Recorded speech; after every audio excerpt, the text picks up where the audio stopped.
Hello.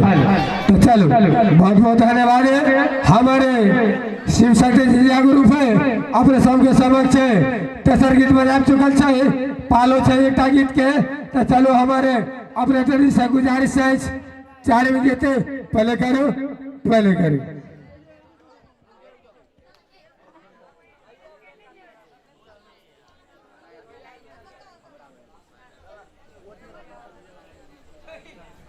Hello कथी बेला सबके बजाती हो। तो चलो कहीं वही है महान बाप सब तबलीग नहीं कर मोबाइल वाला सिस्टम है कखन को नहीं भेटत रहे ते दुआरे कहीं देर लग गए ते दुआरे अपने सब माफ कर। तो चलो पहले करो।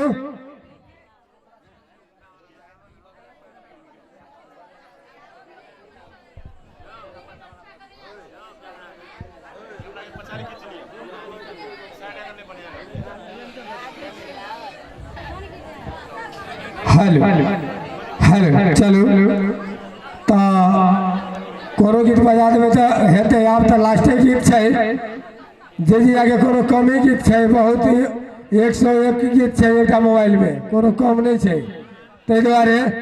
तो चलो हमारे अपने से गुजारिश है चालू करियो चालू।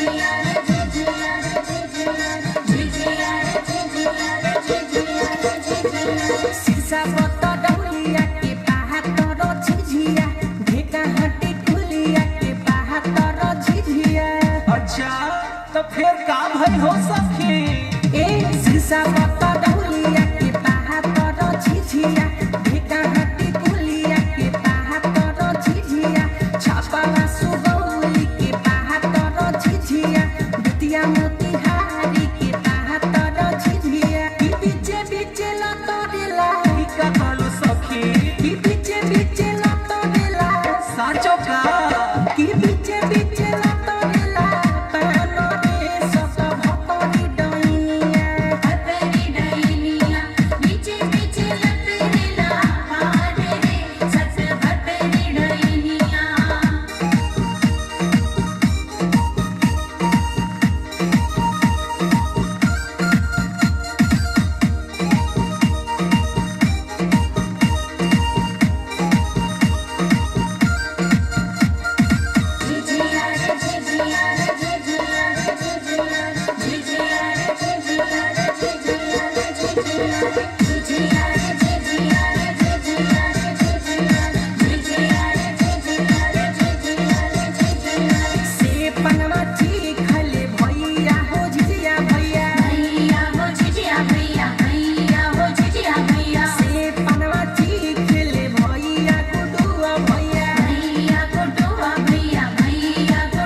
साचो करा के जी बहु संगे मन रखनी रे सत भतरी डैनिया हतरी डैनिया बीचे बीचे लतरे ला पाने रे सत भतरी डैनिया की बीचे बीचे लतरेला के हो की बीचे बीचे लतरेला अरे कौन रहे हो की बीचे बीचे लतरेला पानो रे सत भतरी डैनिया हतरी डैनिया बीचे बीचे लतरे ला पाने रे सत भतरी डैनिया बीचे बीचे लतरे ला पाने रे सत भतरी डैनिया बीचे बीचे लतरे ला पाने रे सत भतरी डैनिया।